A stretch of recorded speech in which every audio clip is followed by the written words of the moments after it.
come here to chew bubble gum and kick ass. And I'm all out of bubble. The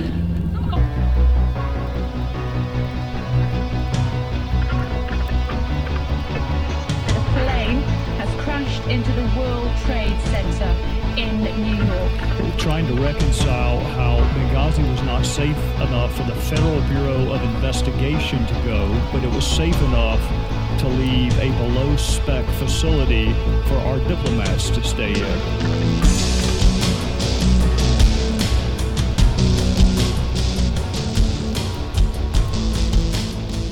Ladies and gentlemen, boys and girls, children of all ages, welcome to the Bloviating Zeppelins Berserk Bobcat Saloon radio show. You ask me, this seems a little hot. I opted for convenience to use my personal There email we go. account, Not which was quite as allowed by much the State cut Department, off. because I thought it would be easier Okay. to carry just one device for my work and for my personal emails instead.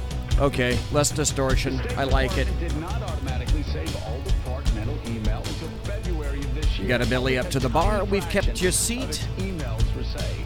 It's great to see you back. The assumption that she exclusively used State Department emails. Blaine is going to be your bartender tonight. He pours with the best of them. And the lava lamp is indeed lighted to my left. I can report to the American people. You're right. And to the world. The United We States has conducted almost an operation that killed Osama weren't bin Laden, on. the leader of Al Qaeda. XSplit decided that it was going to take a dump tonight.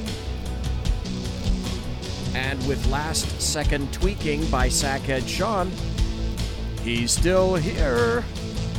It's a day off for him. And he's got his kids. So, here we are. We don't water our drinks, just like we don't water our conversation. Politics, religion, crime, culture, economics, race, sex, science, law. In this present crisis, government is not the solution to our problem. Government is the problem. We talk about it all here at the Saloon. Nothing is sacred. The speech is free, but the drinks are not.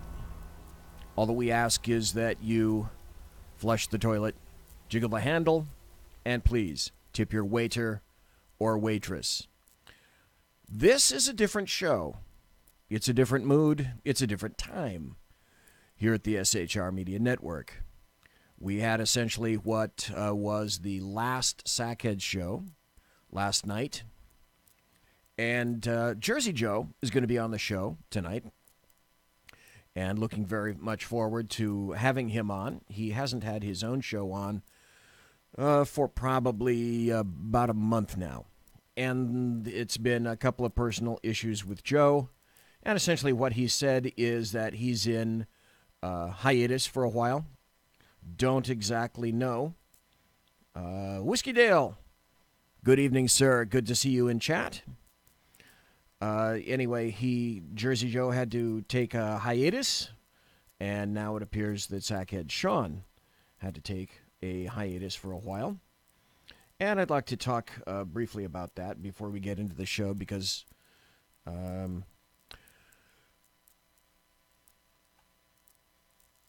Jersey Joe's not going to be on. I'm a little discombobulated tonight because I'm still dealing with, like lots of other people, may or may not be tonight, with the Sackheads radio show. The Sackheads radio show is no more, essentially.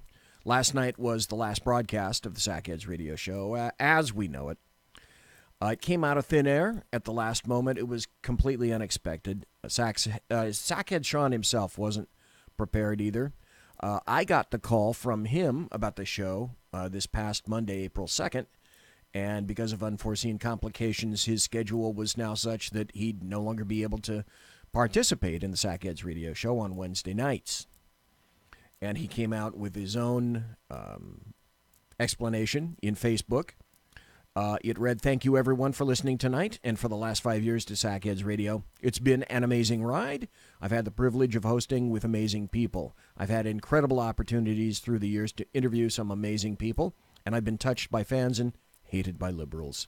It really has been a ton of work and a lot of rewards, and this isn't goodbye. This is see you soon as far as being an on-air personality goes.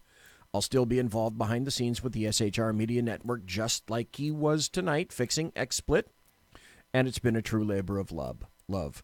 I wish Sackheads Clint and BZ all the luck in their new show, Sackheads Against Tyranny, and we'll go into that a little bit later on, perhaps after Jersey Joe leaves. He's going to be here for about 45 minutes up to the top of the next hour. It's going to be in the same time slot, Sackheads Against Tyranny, as the Sackheads radio show was, and that's every Wednesday at 11 o'clock on the East Coast and 8 p.m. on the West Coast. And he said, thank you for all the love and support. So basically what happened is that Sean was gobsmacked, and I was gobsmacked, and Clint was gobsmacked, and gobs all around the fruited plain were gobsmacked, and we went through the stages of the Kubler-Ross grief cycle, which kind of goes like this. First there's denial, then there's anger, then bargaining. Sean and I tried to bargain the fuck out of the situation, but it just wasn't workable. We're both kind of depressed right now. We're going to give it time. We'll hit acceptance because time wounds all heals after all. But you know how you go through some stages in life where the bear opens your lunchbox and just shits right in your sandwich? That's been Sean recently, and myself as well, but basically for vastly different reasons. Just when you think you've hosed it out, you've poured bleach all over the damn thing, you rinsed it thoroughly, you let it sit in the sun to dry, and then you made another sandwich? Yeah. The bear opens your lunchbox and shits on your sandwich again.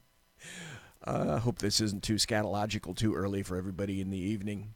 It does make me sad, and perhaps not in the way that people are thinking. You see, I retired from law enforcement after 41 years in 2016, and since then, I will admit, I've had a little bit of a difficulty adjusting to retirement. I went from basically your type A job that I possessed in law enforcement to very literally the next day being completely irrelevant in my mind. And so I met Sackhead Sean on Twitter, and we explored the possibility of my getting my own radio show on the air. Sean and I met a little time later at the Starbucks on Stockton Boulevard in Sacramento to talk about the situation. And after the meeting, we got through, shook hands, and I went back to my car just off Stockton Boulevard, and I noticed that I had a parking ticket on my windshield. Fucking city of Sacramento. But this was an opportunity for me to get back into radio, because decades before I'd already worked for terrestrial radio. I'd worked for KFBK, the AM and FM side in Sacramento, KERS, KEG, KNDE, KOBO in Yuba City, KROY, as well as some back east stuff, WWSU and Wright State University, and also WING in Dayton. Those were the days of, like, God, Sparta boards, Sparta turntables, Sparta cart decks. I can't explain to you what a cart deck is. It looks like an 8-track, and I don't have time to explain an 8-track to everybody either. There were Ampex reel-to-reel tapes, tape machines, and that's where you did your sound editing. You physically cut tape, okay, on this horizontal metal editing bar in either a block, a vertical, or a diagonal cut. And you did it with a razor blade. And you used white editing tape. I'm not kidding. So at the very first meeting, or after that meeting, I should say, Sean was kind enough to invite me on the June 22nd, 2016 Sackheads radio show. That was my very, very, very first appearance on SHR.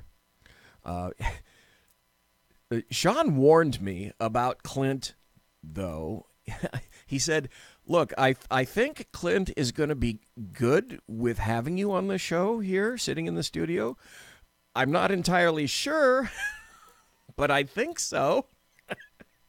I thought, okay, cool. Yeah, that's reassuring. So in truth, actually, they were really welcoming. And soon I kind of became a staple on the Sackhead show. And it wasn't until I literally carried their luggage in the July 2016 Freedom Fest in Las Vegas that they began to realize, hey, this old fat fart is for real. He really does want to be on our network. Okay, so they flew to Las Vegas. I drove to Las Vegas with all of their equipment in the back of my Kraut car SUV. So kind of like a bad tick that was like dangerously embedded.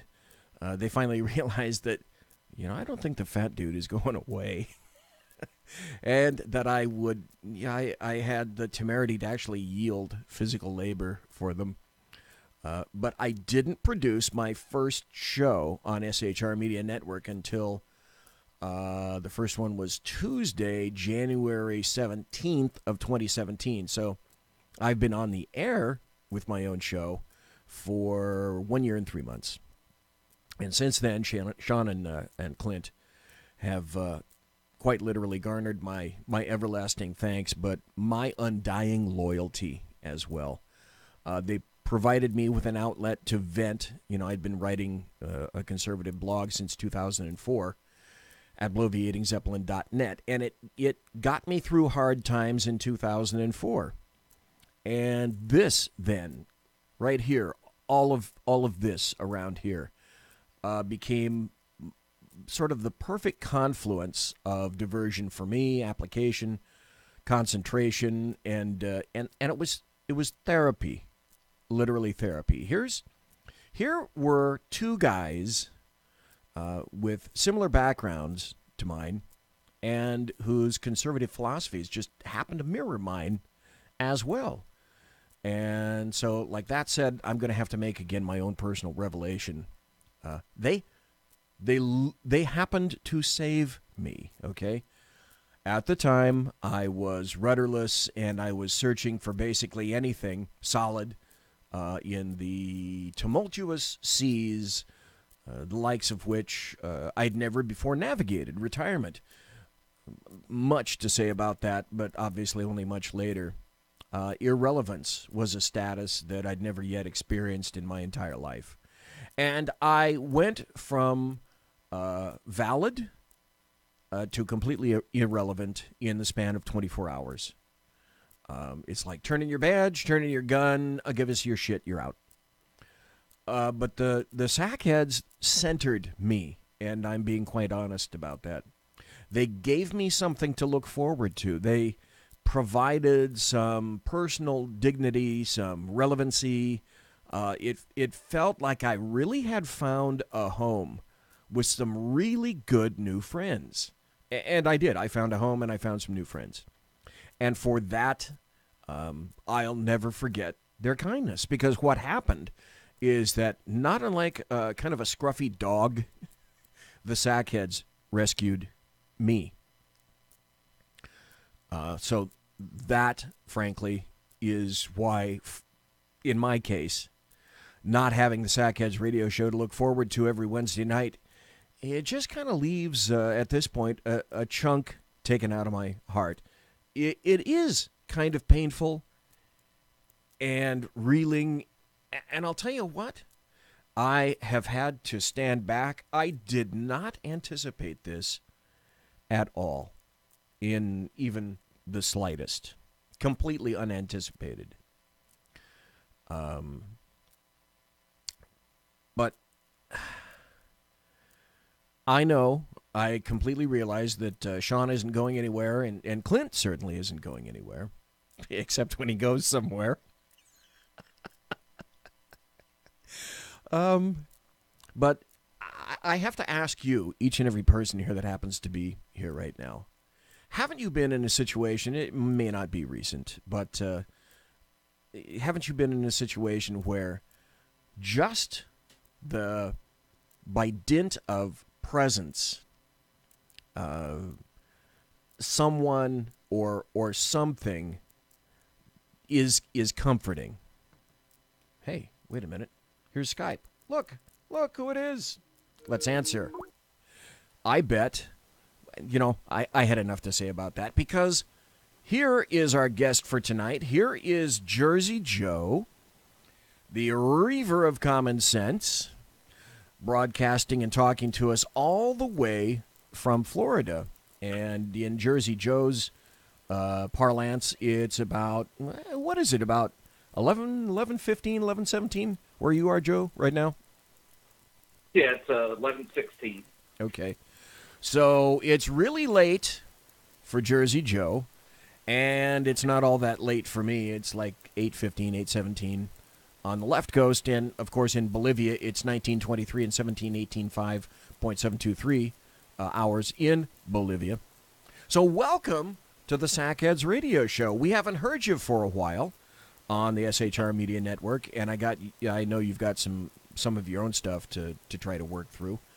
Just like me, just like Sean. Oh, yeah. Because I was talking about it just now for the first 15 minutes, and you were kind enough to appear last night on the Sackheads Radio Show and chatted about some stuff about Sackheads.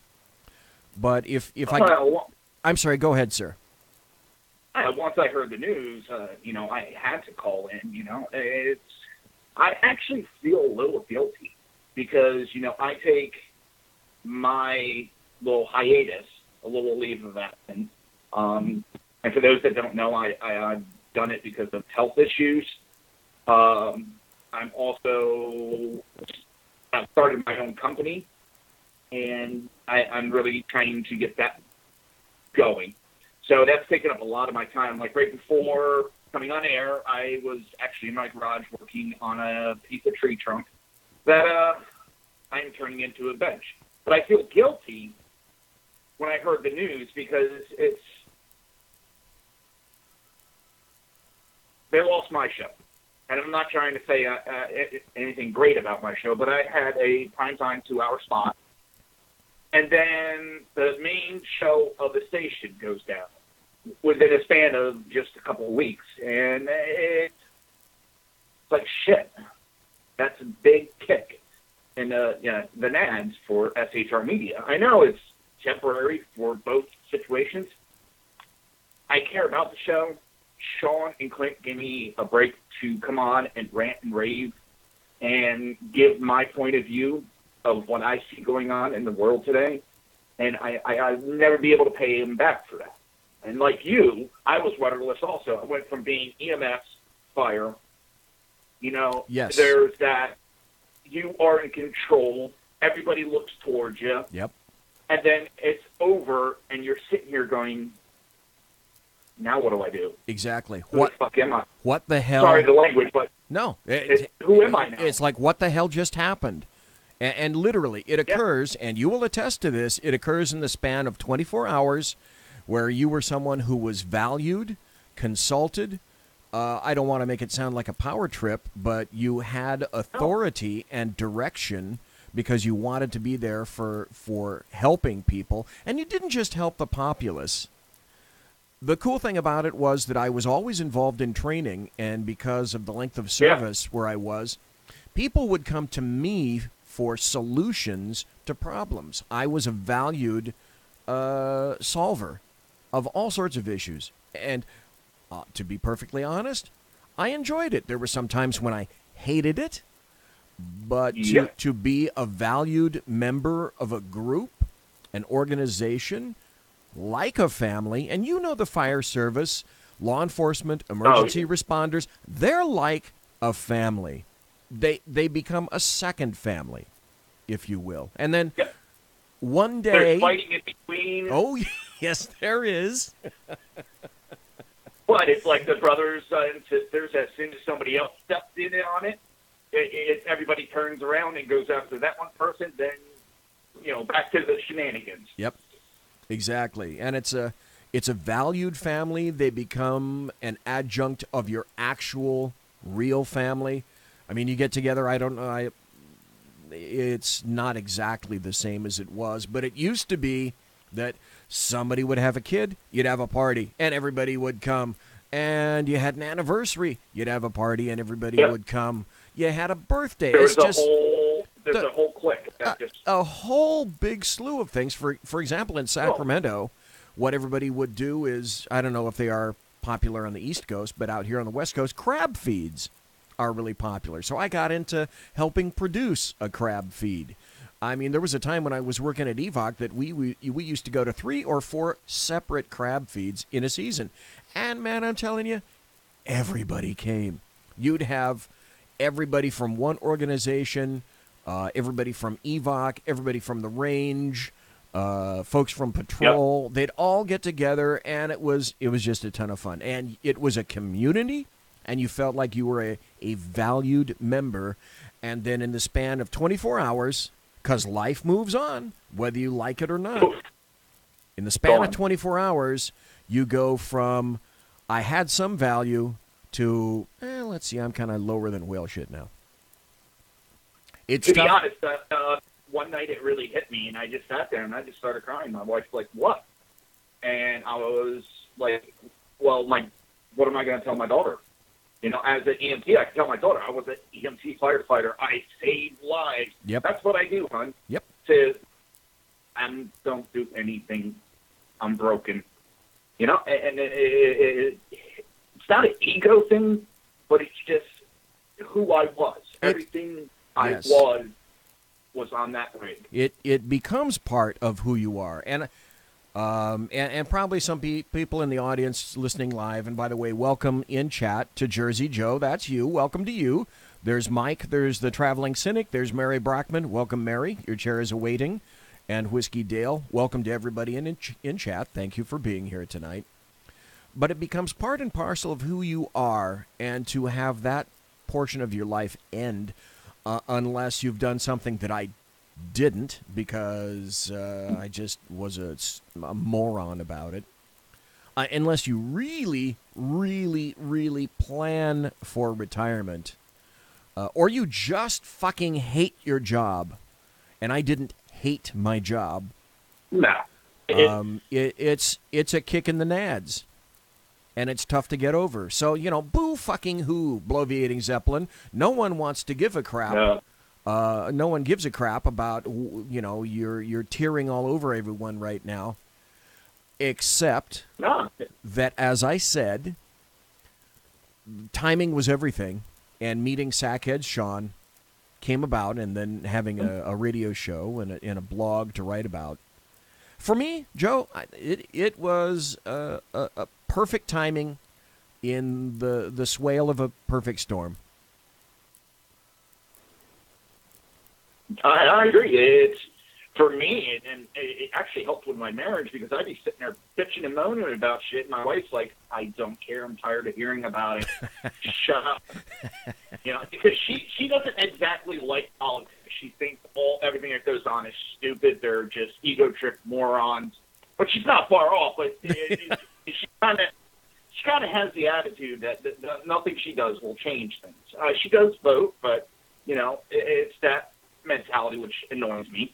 And still, even doing the show, I'll start bouncing. Like, I'll be researching something. I'll start talking to her. She'll be like, "Really?" Shit. And she was actually against me putting the show on hiatus. She was highly against it. But she understands, and like I said, the medication they put me on, I hate blood pressure medication. I hate it with a passion. Yeah. It just fucks with me so bad. But what we were having is for 3 months, 4 months, the medication wasn't doing shit.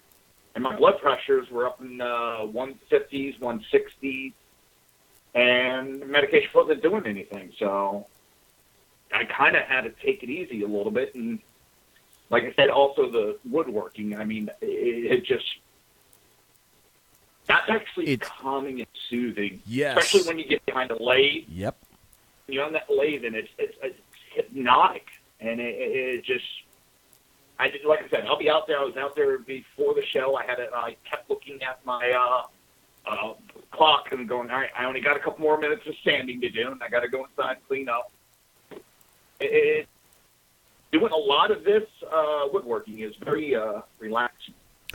It is. It's like therapy. And I'm going to make another analogy in a few minutes. We've got about 4 more minutes before the bottom of the hour break. All right. I'll make another analogy. You find that it's therapeutic. I would guess it's calming, it's soothing, it's kind of like aloe vera on a sunburn. It's like the cool side of your pillow when you flip it over. And the radio show being on SHR was like that for me. It was therapeutic. And then there was another thing that I discovered that was therapeutic. Back when I was the range master for the department, and the department had 2,000 plus deputies. That's a lot of deputies. And when I was range master, I also said when we had AOT, which was advanced officer training, and all the people came down for firearms training at the range, I had access to them. So I thought, what better time when they're doing that, and ACB, which is arrest control and baton tactics. When they're doing ACB, you know what we're going to do, range staff? We're going to armor all their guns. We're going to go through every firearm in this department, open it up, and if we need to, change out parts. And so for 4 hours at a time, as these people switched back and forth for quite some time, we armored and rearmored all the firearms in the department because I just thought it would be a good idea. And at the time, we all had SIGs, Sig Sauer firearms, mostly P229s and 226s. And just by dint of laying out, a nice pad and having all my tools and accoutrement in front of me, opening up a gun, and I could just put my mind on cruise control and not have to worry about crap. I didn't have to worry about anything. It was therapeutic to go in there, clean everything up, make it sparkling, up armor new parts when new parts were required, take it down, fire a couple of training rounds through it, a couple of test rounds through it, close it up, and get right back to the next one.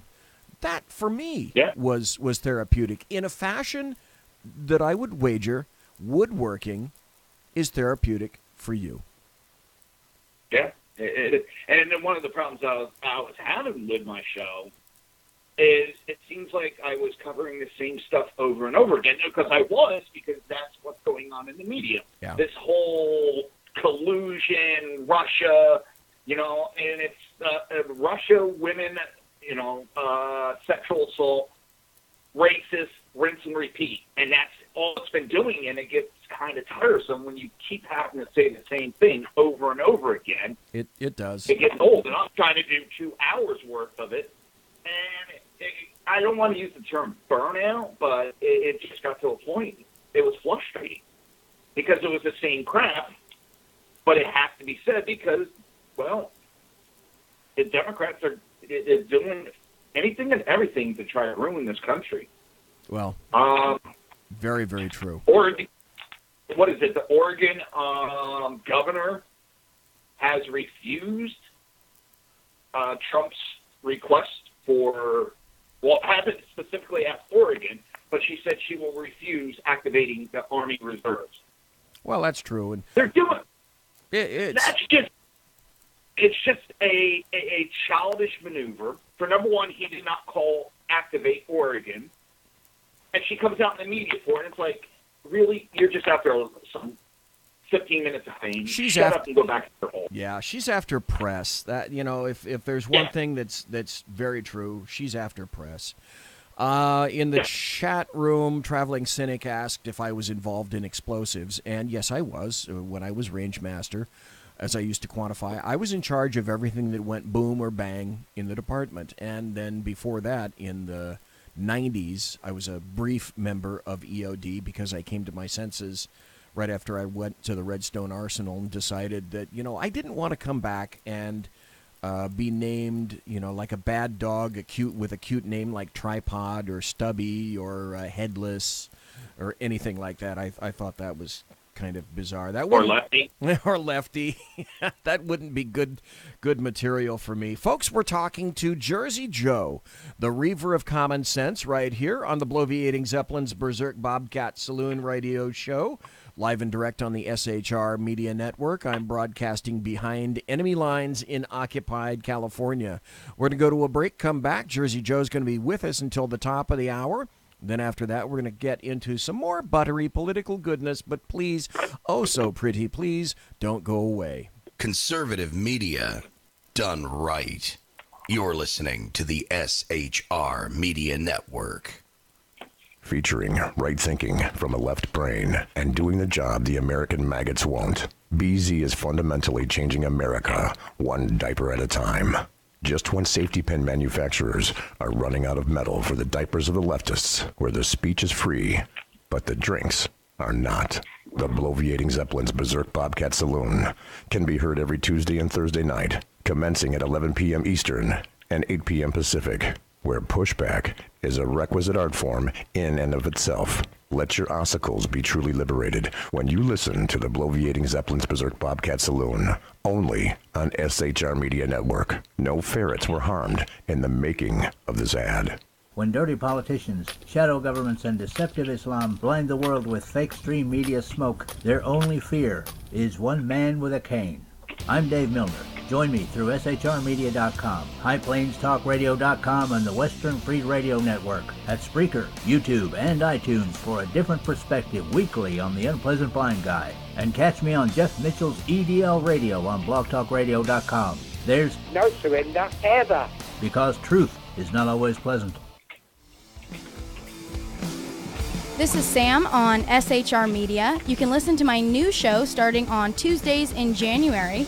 Get my perspective on national politics, a conservative's perspective on California politics, the latest in the war on terror, all of that and a lot more here on Tuesdays at SHR Media. And don't forget to follow me on Twitter at Sam_SHR Media.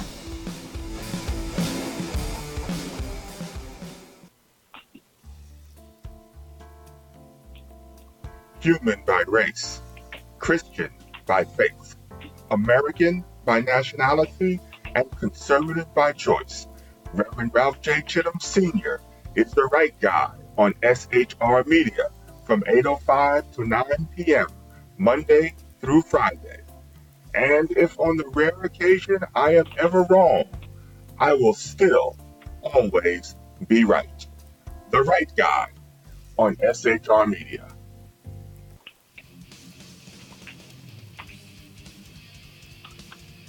Beware, the Jersey Takeover is here. Every Monday through Friday, 9 p.m. to 11 p.m. Eastern Standard Time, you can catch Reaver of Common Sense show hosted by Jersey Joe, right here on shrmedia.com. Only Jersey can deliver hell like no one else. So consider this your fair warning.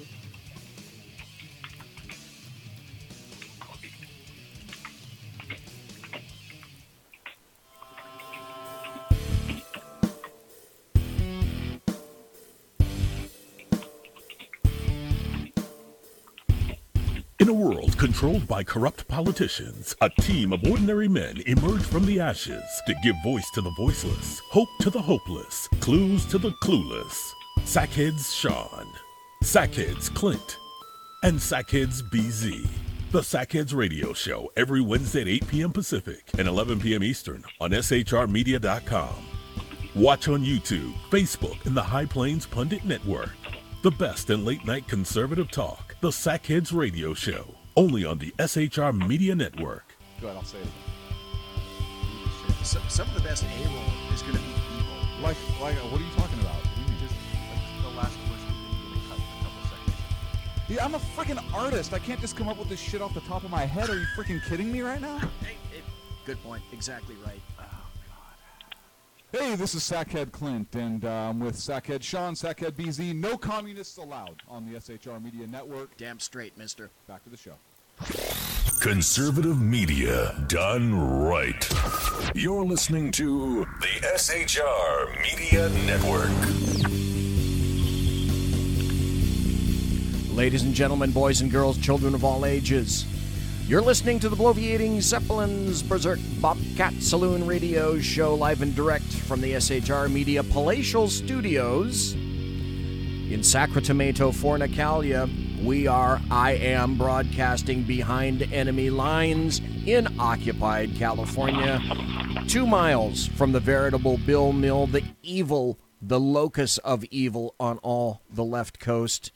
in California, probably the United States, and possibly the locus of evil for the entire planet. At least the planet Zephron agrees with that. Folks, we're talking to Jersey Joe, the Reaver of Common Sense. And you put it up in chat, so I'd like you to tell folks that might be listening live and not be in the chat room, or who may be listening to this in retrospect on podcast. You have a website where you do woodworking and whatnot. So can you tell? Well, folks, let's stop. Let's stop just a second here, because this is the time. If I can't promote you, who the hell can I promote? Tell folks, Joe, about your website. Tell folks what you do and what they can find there and what they can get. Well, it's www. Wait, how many W's was that? www.antrobus.one. That's ANTRO, B as in boy, US. Okay. ONE. I have to say that because I know somebody that actually put the number 1 at the end and was like, I can't get to your website. So, from there, I post the pictures of the work I'm doing. I have contact information if you want to contract me out. I forget what it's called. The artistic world has a whole term for it. And you can contact me. I do a lot of different type of work. Right now, one of the projects I'm doing is a custom cane for a retired Marine. Now, cool. My neighbor, he was Air Force, and he had asked me to build a cane for him because his back was bothering him real bad. He does AC now that he's out of the Air Force. And me and him have similar taste with the music, so he thought I was going to go in one direction. Well, as I got the pieces in, all of a sudden it popped in my head, I'm going to do an Air Force cane for him. And nice. I think I have pictures on my website there. I'm not sure. I'm still working on the site. And but either way, one of our neighbors saw my neighbor walking around with a cane and said something to him. So he, of course, hey, this guy lives in the neighborhood. He makes these canes.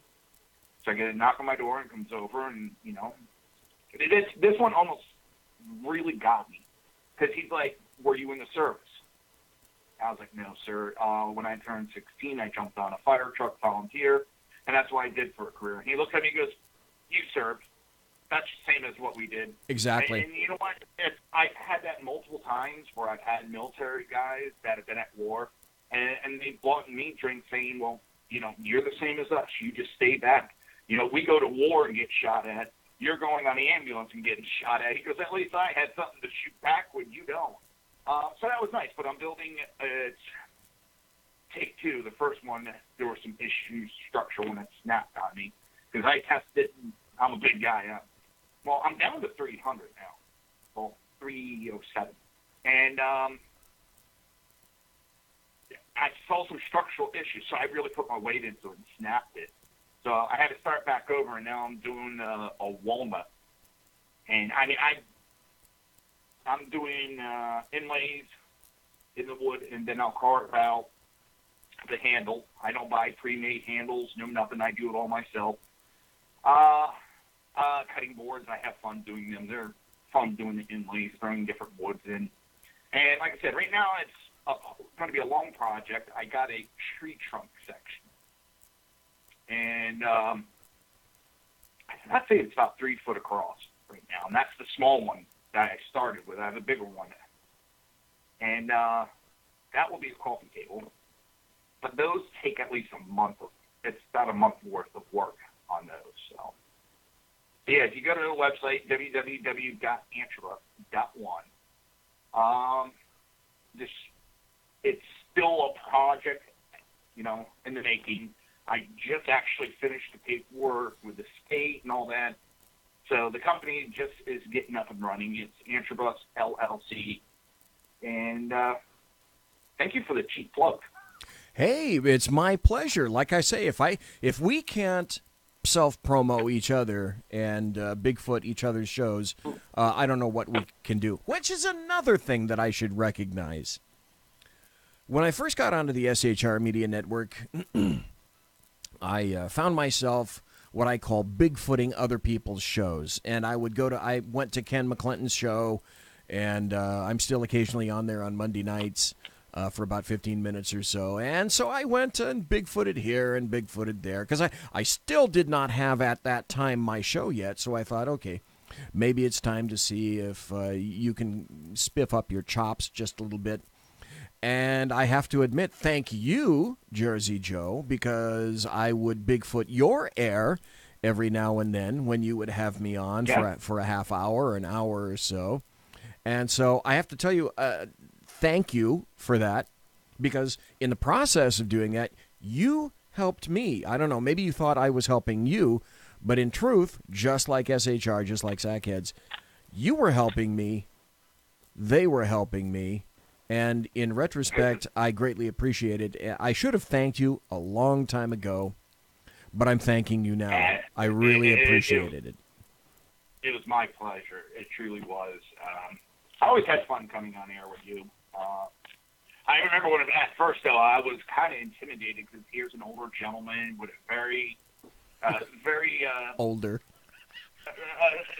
authoritative background. So the first time you came on, I'm trying not to cuss. I'm trying to be a little proper.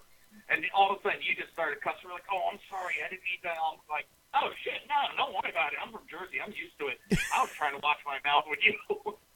Trying to give you the respect. Yeah, it was no big deal. Free air, what the hell? I had the hardest time. Yes, I'm in Florida. I'm actually in the Tampa, Florida area. Someone was saying website says Florida. Yes, I'm in Florida. So I'm the East Coast studio. BZ is in the West Coast studio. The funny thing about that is that, well, let me go back to a little bit, because I'm going to pump you one more time. Damn it! His website is called Antrobus, ANTROBUS.1, and when you get there, the website itself is called Antrobus Custom Wood. Now on there it says wood pens. You do wood pens, and they're gorgeous. They're beautiful, incredible wood. You've got custom. I got to send yours out. I haven't forgot. You've got custom cutting boards on this stuff. And the other thing that I wanted to talk about very briefly before we change subject and change gears, you also have another website called Reaver.1 as well. And there was something that I promoted on the blog, and also I mentioned time to time here in the show, is that you make these. Now, I don't know if anybody can see this, but I'm going to bring it up to the camera, because finally I'm going to get my use out of the camera.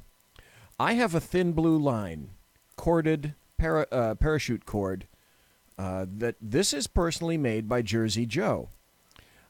He made this by hand. It wasn't a machine, and I'm showing it to everybody if you happen to be on either the SHR Facebook page or the SHR YouTube channel. And this is the kind of quality stuff that Joe makes in, correct me if I'm wrong, Joe, can you still get these at Reaver.1 if you want to get a paracord bracelet? Yes. Okay. I can still go to Reaver.1. I'm trying to keep them a little bit separate from the wood and stuff, but yes, if you go to Reaver.1 and hit the store, and, well, you can put in all the options and put the order in. Yep, there's a ton of different styles that you can get. Obviously, I was a copper. I was a sheepdog, so I got the thin blue line. But I also want to emphasize that this goes on my wrist, and once it went on my wrist, ever since the day Jersey Joe sent it to me, it has been on my wrist. You can do some things with these if you get into kind of an emergent situation. But to me, this is a little bit of a memory in keeping with what it is that I used to do. So if you want wood, you know where to go from Jersey Joe. If you want any of these paracord bracelets, you know where to go to. That's Reaver, REAVER.1. Okay, let's change gears. We got about 10 minutes, 12 minutes to go. Jersey Joe, I don't know if you've been reading about Deerfield, Illinois, but there's a township in Illinois that in its infinite wisdom, they've decided that they're going to ban assault weapons. Now, this isn't the state of Illinois. This is just an Illinois town, one town, that's decided that they're going to ban what they call assault weapons. And what that translates to in left speak is anything that's long or short, black, has funny knobby things on it, and other pieces of equipment that look really, really scary. These are really scary pieces. And so the town has decided that it's going to ban assault rifles. And it's given the people there, it's given them 2 weeks to either turn them in or get rid of them or get them out of the town or out of the state. Because if you, according to their ordinance, if you don't, you're subject to a fine of $1,000 a day. You don't happen to have any thoughts on that, Jersey Joe, do you? Well, number one, that is not going to. They're using that as a test for how far they can push if the Democrats are. Yep. I believe it's Heller versus D.C. Yep. Where the ruling came down to basically the most popular guns in the country cannot be banned. And the AR-15 just happens to be, I would say, one of the popular rifles. It's versatile. You can use it for hunting. You can use it for home defense. You can use it for flanking. It's got a whole slew of things to use.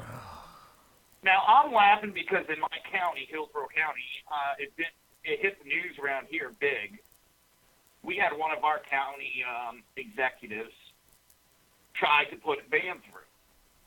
Now, the problem with that is, here in Florida, there is a state law that sets the gun laws. And it says directly in it that no local officials they cannot do any more stricter regulations on guns. They can't ban guns. And any official that tries to or does pass will be removed immediately from office at the whim of the governor. Now, of course, this guy tried 3 times, and it got shot down every time and he knew it. He said, I'll take the punishment. I don't care. He just was doing a stunt. That's all this is in Illinois. The lawsuits have already been filed. They will not let it go to the Supreme Court. And I'm trying to remember what state. I think it was Washington, D.C. I shouldn't say state. Within the last year or two, they were fighting in court that like in California, New Jersey, for you to carry a concealed carry permit, you have to show just reason why you need that permit. Well, there was lawsuits starting to go up through the ranks in Washington, D.C., I believe it was. Well, they kept losing. And right before it was going to the Supreme Court, D.C. went, we give up. We're not going to go any further. Because if we go to the Supreme Court, they knew that there's a conservative lady on the Supreme Court, and they know they would have lost, but that would have set precedent for other states, New Jersey, California, and a bunch of others. I don't know all the states that have that requirement, but it would throw them out the window. So what you're going to see with Illinois, they're going to run it as high as they can up the courts, and if they're losing, right before it goes to the Supreme Court, they'll drop the case. This is a test by the Democrats to see what they can get away with. Well, it's all a test. It's every bit a test. Mary Brockman in chat happens to say that her son-in-law, for example, has an AR-15, and he's a Democrat. She says they have a nice gun collection. Whiskey Dale says the Second Amendment is in the U.S. Constitution. Actually, it's in the Bill of Rights. Why are not all gun laws federal? Well, actually, all gun laws are federal, but each state, each entity is going to try to do whatever they can do until they're told no, for example. Mary Brockman in chat says her son-in-law says that there's no way they'll take our guns. So let me throw this out to you, Jersey Joe. We got about 8 more minutes before the top of the hour. Is there, do you have confidence, do you have supreme confidence in our various levels of government that there's no way that the federal government or the state or anyone else will take our guns?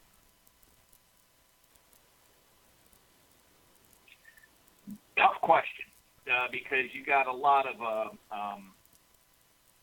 really wimpy, and I'm trying to put that nicely, so-called Republicans that are in office right now that have been now willing, they're buying into the bullshit because, for whatever reason, they're buying into the bullshit because some high school kids are protesting, and now they're, well, maybe we do need gun control. Do I think it'll succeed? No. Because if you look at history, and this is the way I'm going to, if you look at history, every time the Democrats really try to push strict gun laws, however you want to put it, they always lose election and they lose power. And what they're doing now and other things, I think it's going to cost them big time in November. I don't see a blue wave coming. I see a red tide, I think. It's they're going to try to push it, but they know if they push it too far, they're in trouble. So they do enough to win their base over, and that's it.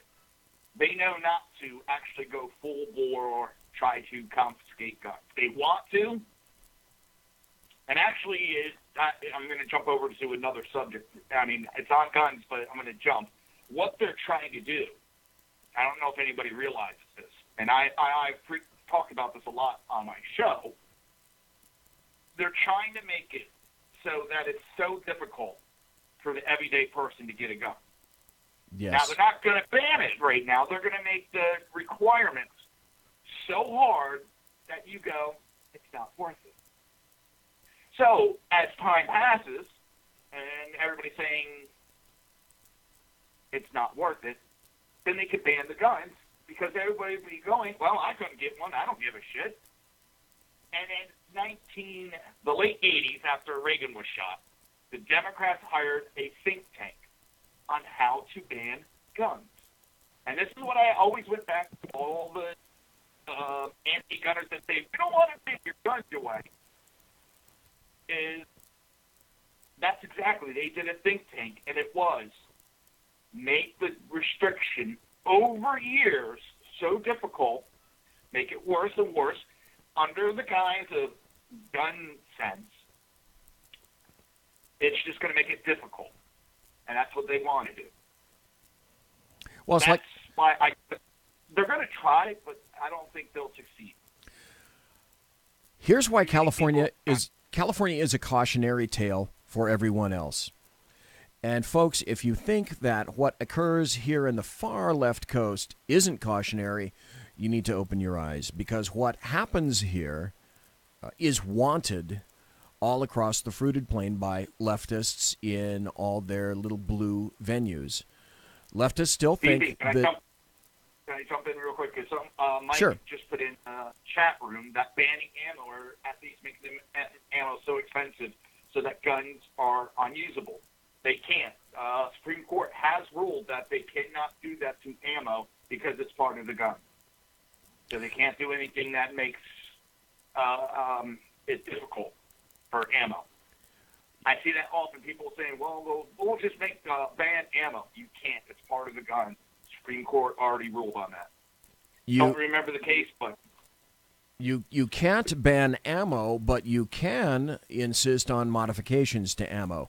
That's already occurred here in California. You cannot have lead in any of your rounds if you're shooting, if you're hunting, whether it's hand-loaded, etc. Which is another... Here's another crafty little idea. A lot of people hand-load in California because there are so many onerous and terribly bearing rules and laws regarding ammunition in California in Ray lead. Magazines, you can only have a 10-round or less magazine, for example. Now, it says something about the laws, and this is how leftists think. This is how you have to think in terms of forecasting where the leftists are going to go. That says, however, nothing about the component parts of either firearms themselves or ammunition. There will be a time, I'm predicting, where, at least in California or some other leftist agency area, where someone is going to come up with a proscription against either the civilian purchase of black powder, the civilian purchase of brass, and or the civilian purchase of lead. And it will be couched in not, we're trying to proscribe anything that can be used in ammo. They will proscribe it in terms of, well, let's start with one, the obvious one, the environment. Yeah. They tried something in Florida with the fishing on your weights. Right, lead weights, sure. Lead weights. They tried to, and that just did not fly. Well, you can use steel weights. And everybody said if you're a fisherman, steel weights are very different than lead, and no. And that didn't fly. But when you're talking about, and I don't mean to cut you off because I know it's almost time, so I'm going to throw out two quick things. Okay. California officials have admitted that they passed laws that they know are unconstitutional, and they don't care. Well, yeah. California has to get some groups that will not just sue, but they'll push it until it goes to a federal level. Because California will have a choice of setting a precedent nationally and losing on gun issues, or they're going to have to back down. But a group has to stand up in California to do that. And Mary was saying about her, son-in-law? He's a Democrat, he owns guns. Mm-hmm. I want to point out that my father was shot. He survived, but he took 2 bullets. So I'm from a family that was involved in a gun shooting. And my dad doesn't own one, but he keeps saying the only thing they're going to do, they're empowering the criminals. And his saying is criminal justice. It's called that because only the criminals get justice. That's true. Who can argue with that? Very true. Yeah. Folks, we've been listening to Jersey Joe, the Reaver of Common Sense. You can go to get the bracelet that I've got right here. You can go to reaver.one to find that. If you want to go to his woodworking site and look at, because Joe does have some photographs of the work product that he's got up there. Boards, he's got cutting boards, pens, etc. He'll do all sorts of custom stuff for you.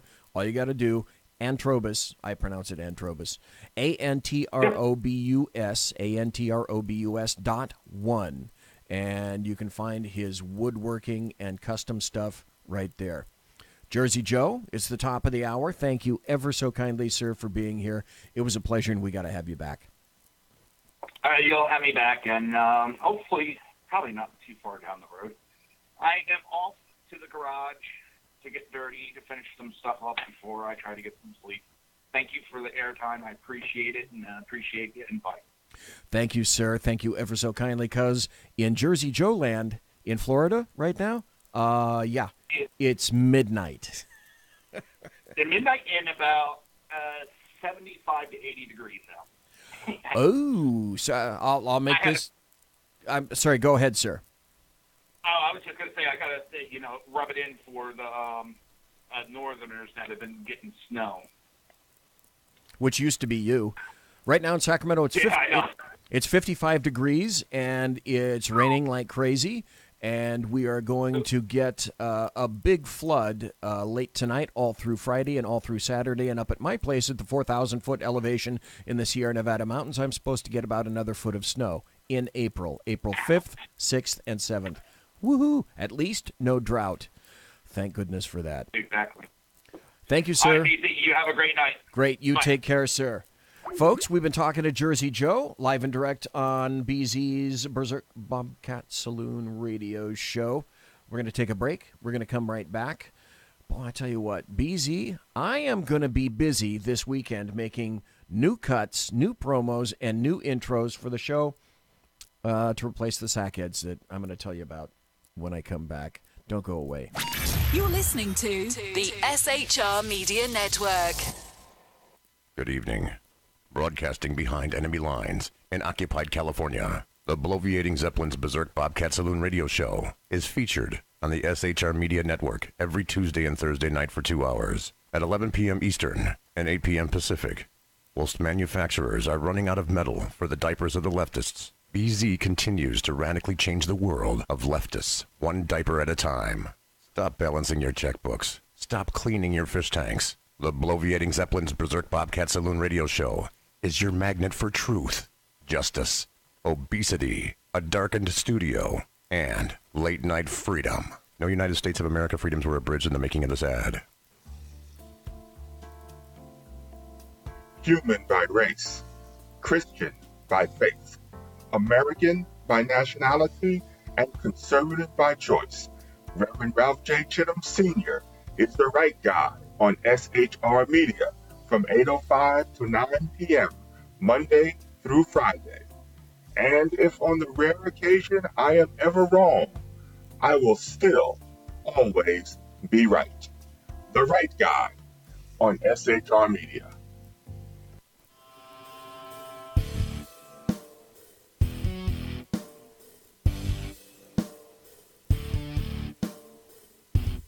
In a world controlled by corrupt politicians, a team of ordinary men emerge from the ashes to give voice to the voiceless, hope to the hopeless, clues to the clueless. Sackheads Sean, Sackheads Clint, and Sackheads BZ. The Sackheads Radio Show every Wednesday at 8 p.m. Pacific and 11 p.m. Eastern on shrmedia.com. Watch on YouTube, Facebook, and the High Plains Pundit Network. The best in late-night conservative talk, the Sackheads Radio Show, only on the SHR Media Network. Go ahead, I'll say it. Some of the best A-roll is going to be B-roll. Like, what are you talking about? Just the last question that you cut a couple seconds. Yeah, I'm a freaking artist. I can't just come up with this shit off the top of my head. Are you freaking kidding me right now? Good point. Exactly right. Hey, this is Michael Wright. And I'm Shannon Wright. Join us for The Right Way with Shannon and Mike, Monday through Thursday from 7 to 9 a.m. right here on SHR Media. Why are they joining us? For fun things like sports, politics. Oh, maybe some news and entertainment? And all kinds of other things. Money and recipes and events, all kinds of stuff. Yeah, so join us Monday through Thursday, 7 to 9 a.m. here on shrmedia.com. When dirty politicians, shadow governments, and deceptive Islam blind the world with fake stream media smoke, their only fear is one man with a cane. I'm Dave Milner. Join me through shrmedia.com, highplainstalkradio.com, and the Western Free Radio Network at Spreaker, YouTube, and iTunes for a different perspective weekly on the Unpleasant Blind Guy. And catch me on Jeff Mitchell's EDL Radio on blogtalkradio.com. There's no surrender ever. Because truth is not always pleasant.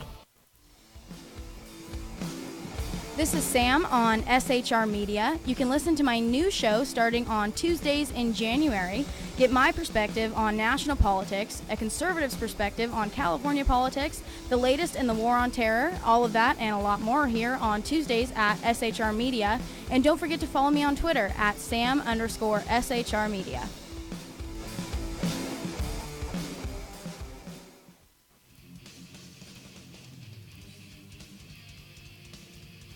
Beware, the Jersey Takeover is here. Every Monday through Friday, 9 p.m. till 11 p.m. Eastern Standard Time, you can catch Reaver of Common Sense show hosted by Jersey Joe, right here on shrmedia.com. Only Jersey can deliver hell like no one else. So consider this your fair warning. Hey, this is Sackhead Clint, and with Sackhead Sean, Sackhead BZ. No communists allowed on the SHR Media Network. Damn straight, mister. Back to the show. Conservative media done right. You're listening to the SHR Media Network. Ladies and gentlemen, boys and girls, children of all ages, welcome back to the Bloviating Zeppelins Berserk Bobcat Saloon radio show, live and direct on the SHR Media Network. You can listen to us live on Spreaker. Go to shrmedia.com.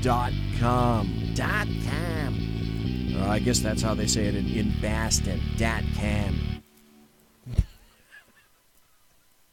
Okay, all right, let me say, when I first came in here tonight, I have to admit, I was pretty bummed. And to be honest, I've got a lot of work to do for the show that's coming up, and for people who may just have tuned in. As I indicated when I was talking with Jersey Joe, I used to Bigfoot other people's shows, try to get on so that I could talk to them, kind of warm up my shtick. I used to be on radio a long time ago in a galaxy far, far away in the 70s. After that, it's kind of a use it or lose it, perishable skills kind of effect. And I wanted to spiff up my act before I decided that I actually began a radio show on January 17th right here on the SHR Media Network of 2017. So at this point, I've been on the SHR Media Network doing 2 shows a day of 2 hours, or 2 shows a week for 2 hours. And that may change too. But it gave me the ability to kind of clean up my act a little bit, try to figure out how am I going to remove my stutters, my ums, my ms, that kind of thing, which is really important. And try to watch my potty mouth. Having come from law enforcement, I really had to watch my potty mouth. In the 70s, it wasn't so bad. Almost everyone had a potty mouth, and sideburns, and a mustache in law enforcement. It's just the way it was. Everybody looked like the lead singer for Queen. Okay, not exactly. However, let's go back into what I was going to talk to everyone about. The Sackheads radio show essentially is no more for a while, at least. I'm guessing months, maybe a year. There are a whole bunch of factors that are dependent upon Sackhead Sean being able to come back because his schedule was such that the Wednesday night show just didn't work. My show is on Tuesdays and Thursdays at 8 p.m. Pacific. Sackheads would start every Wednesday at 8 Pacific as well. Jersey Joe went away, and I was offered Jersey Joe's slot. I don't know how quickly Jersey Joe decides that he's going to come back, but it was suggested to me by certain personnel that if you take Jersey Joe's spot, then you don't have to broadcast quite as late at night, and you don't have the audience that 5, 6, 7 years of the Sackheads radio have picked up, and you may get more people listening to you because you're on at a more accessible time of day, night, I should say. So Jersey Joe came on at 6 p.m. on Pacific, and he had a fairly darn good audience. Jersey Joe talked about burnout, and this is one thing I thought is Whiskey Dale says, yeah, mutton chops in law enforcement in the 70s. I couldn't have gotten away with it, but I did see it. And, oh God, I have to tell you, I had this training officer at one time named Ed Denton. Ed Denton in concert with another guy named Jimmy Basden. Both of these guys were like 5'7", and they were called the Midgets. And they worked Beat 15 for the Sacramento Sheriff's Department in the 70s. Eddie Denton, until he died of brain cancer, poor son of a bitch, great, fabulous guy. What a trooper. Carried a 6-inch blued python. Eddie Denton, because it was, I swear to God, and you can probably find the photos to give evidence to this, there were white guys that actually used to get froze in the 70s, and some departments would allow them. And Eddie Denton was one of those guys. But Eddie Denton was also one of the guys where he would brook no crap from anybody. And the other thing is, you couldn't miss Eddie Denton because he was all of 5'7", dripping wet, maybe 150, 160 pounds, and had flaming red froed hair and a flaming red stash. Again, a long time ago in a galaxy far, far away, when BZ had his stash, mustache, sideburns, etc., and his hair, I had blondish red hair as well. At one point, when my beard was young, when I was a young man in college, I did, in fact, have a red beard. But I never grew it out quite as full as I have now. And one of the reasons I've done this is, after having worked in law enforcement for 41 years, I said 3 things. Number 1, I'm not shaving anymore because I hate to shave. Number 2, I'm not wearing a suit anymore because that's all I did for 41 years. And I'm not wearing a uniform of any kind because, again, that's all I did for 41 years. Wear a suit, uniform, and have to shave.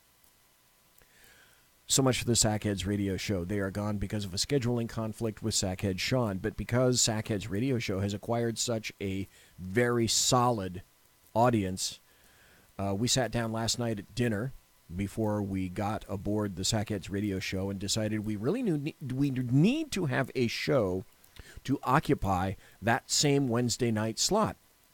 And of course, Sackhead Sean and Sackhead BZ, our eyeballs transmogrified over to Sackhead Sean, and we both said about the same time, okay, Clint, now, are you going to be available on Wednesdays? Can you continue to be available on Wednesdays? And Clint said, sure. Yeah, I can do that. Sean can't be here, so how about we have a show with Clint and BZ? The 3 of us said, sure, that sounds good. That's a really good thing, even though Sean can't be here. But we can't call it Sackheads because we don't want it to be aligned directly with Sackheads. It's going to be on SHR. That's not going to change. Still going to be in the studio right here. So on Wednesdays, it's going to look exactly like this, except the lights are going to be on because this is the effect that I like, working late at night. And we had, I thought, okay, this is going to take us days, maybe a week to come up with some kind of a semi-cool / puerile name, because after all, it is the Sackheads. And it has to make some kind of sense, and it has to be some kind of an acronym. What do you got? And we came up in the span of about 45 minutes with the SHAT. We just there's the acronym, SHAT, which is Sackheads Against Tyranny. Now, it will not be the Sackheads show, but it will be Sackheads Against Tyranny with myself and Clint. And I'm in the process right now of designing new graphics, new artwork. I got to get all new promos for SHR. I got to do it over the span of this weekend because the show starts Wednesday and there's no time to lose. And I want to have a new intro for the show as well. So, just to let you know, the time slot normally occupied by the Sackheads radio show, that's not going away. You will still find a show every Wednesday with Sackheads BZ, myself, and Sackheads Clint, only now it's going to be called Sackheads Against Tyranny. Sort of a perfect time because, in my estimation, folks are attempting to force tyranny upon us.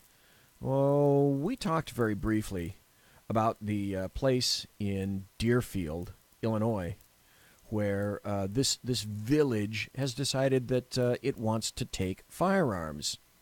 And all the leftists, as you very well realize, have said for years and years and years, that's never going to happen. There will never be gun confiscations like Australia. There will never be gun confiscations and such strictures like the UK, Europe, etc. Well, except it's already here. If the 18,000, there are 18,000 people, residents in the Chicago suburb of Deerfield, if they don't literally And this is in an article from CNN, I should care to show to you. If the residents of Deerfield don't forfeit or secure weapons that fall under the ban by June 13th, they will be charged from $200 to $1,000 a day as a penalty. And that's not meant to be a promise. That's meant to be a threat. And the people that are weak-willed will do exactly that, because there are always elements of the weak-willed in society, which is how crimes and criminals prosper. I'm not saying anything out of school. Everyone with a whit of common sense already knows this. The village, they say, they want a sense of safety. According to the ordinance, which the Village Board of Trustees unanimously approved this Monday night, it's unlawful for a person, and I'm going to quote here directly from the ordinance so that you'll have an understanding of what it is that they want or don't want. It's unlawful for a person to, quote, to carry, keep, bear, transport, or possess an assault weapon in the village, except if the weapon is, quote, broken down in a non-functioning state, is not immediately accessible to the person, or is unloaded and enclosed in a case, firearm carrying box, shipping box, or other container by a person who has been issued a currently valid firearms owner's identification card, which, because this is Illinois, right? Deerfield, Illinois, that's already kind of difficult to get. I'll wager not too many people in Chicago have an Illinois firearms identification card. Just theorizing, okay? Law enforcement officers, current and retired, are exempted from this. The ordinance makes very specific reference to recent mass shootings in Parkland, Florida. Are you shocked? Are you gobsmacked because of that? Las Vegas and the Sutherland Springs, Texas shooting, which that shooter, of course, as you well realize, why a bad guy with a gun, was stopped by a good guy with a gun. What a shock on that one. Assault weapons have been increasingly used in an alarming number of notorious mass shooting incidents at public roads, public venues, places of worship, and places of public accommodation, the ordinance reads. So we need to do something about it. We need to do something about it now, because like any good leftists, you have to, if you don't have the facts with you, fuck me, you got to create at least a good emo argument, don't you? Isn't it incumbent upon you to go as emotional? I want to talk to you about your daily news column, the self-explanatory title, I bought an AR-15 semi-automatic rifle in Philly in 7 minutes. Is that true? How difficult was it, Helen? It was extremely easy. Listen to this. So, back up a little bit. This is CNN, of course, and in concert with the article that I'm reading, you need to listen to this, because she's alleging that in Philadelphia, she can pick up an AR-15 on the internet, live and direct from Philadelphia in 15 minutes. I thought you didn't want guns in Philadelphia, but you're going to do it anyway just to show that you can buy an AR-15 in 7 minutes. Right? Okay. I walked into a gun shop in Philadelphia, and you know, it should be said that I could have done this in any gun shop. And within minutes, I walked. Really, any gun shop, and that's another specious bullshit argument, because no, you can't. Out. The 7 minutes was the amount of time that I ballparked between the time that I gave him my driver's license to when I realized, oh, I'm eligible to buy this gun. But it was mere minutes between the time I walked in and the time I walked out. I know from reading your cover story that when you walked in, you were nervous that you were going to be nearly interrogated. Did you have to answer any questions? Mm-hmm. Not many. I mean, as I said in my column, I was driving over there and I was very uncomfortable because I'm not a gun person. I'd never done anything like this before. And I was trying to come up with certain stories if they asked me questions why I wanted this particular gun, especially this particular gun, the day after the massacre when we all thought it was still the AR-15. But other than a couple of questions here and there that I answered as minimally as I could, I really wasn't asked many questions. I want to underscore, as you just said, this was one day after the massacre in Orlando, so you would think perhaps... Okay, stop right there. Let's be honest. A gun dealer is not going to give one flying fuck about selling anything after any incident, because you and I both know, as persons of common sense, it's going to continue.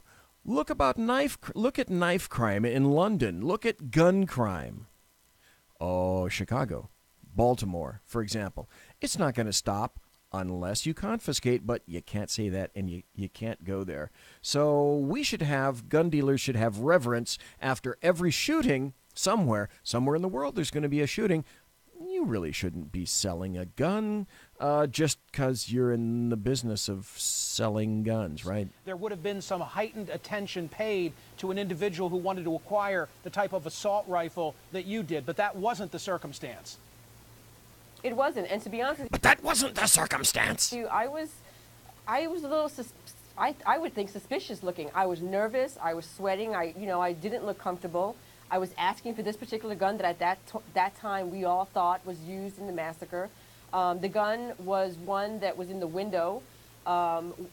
Individuals there were talking a little bit about the incident. So the gun is bad because it was in the window? About how... So the gun was bad because it was an AR-15? Horrible it was. So the gun was bad because it was in a gun shop? Which is it? But they were talking about how horrible... Let's have more hyperbole, shall we? Bring on the hyperbole! It was, as I was being sold the very gun that we thought was being used in the massacre. The very gun! Helen, how much? $759.99. She got a deal. Normally, they're about $800 to $900, depending upon if you can get them or not. And so, after spending nearly $800, I assume, of the newspaper's money, what did you do with it? I dropped it like a rattlesnake. I couldn't have it in my hands. Wasn't quite sure what I was going to do with it. Okay, stop right there. Here you have thank God at least she's being honest. Here you have a reporterette for some kind of journalism, whatever the hell it is, because primarily I don't give a fuck, and hasn't even thought enough about the story that if you can go in and get a gun in an amount of time, what it is that you're going to do with it. I've got a gun. Now what do I do with it? And then I have some more information about this when we come back, because I want you to hear the rest of this. I ended up going to the police department and turning it over. That took much longer than it took me to buy the gun, probably because it's not every day you have a reporter sort of stumbling in asking, can somebody please take this gun off my hands? They did. I turned it over. 7 minutes. I think that says it all. Okay, 7 minutes, that says it all. Let's just hold on to that car wash for a second, okay? We got about 7 more minutes before the bottom of the hour break, before the final segment. And I will say this, and some of you may say to yourself, "Oh my God, BZ, you can't be sure. You can't really be saying this." Let's do the if-then equation. Number one, this is a reporter who said, "I bought an AR-15 in 7 minutes." Where was the video? Where was the audio? Where was the proof that you did exactly that? All we have is your word. And let me tell you, if there's one thing that's been hammered up my bunghole after about the past 5 years, and certainly after 2016, is that you cannot trust a journalist anymore, one of the American media maggots, any further than I can pull a 1959 Peterbilt 389 behind me, because I'm that strong. I don't trust them. They've dragged me, the journalists in America have dragged me kicking and screaming to have this particular viewpoint because, in my opinion, almost none of these bastards and bastardettes can be trusted. Period. End of statement. Now, having said that, in order to lend credence to her story, wouldn't she have wanted to have something like that on audio?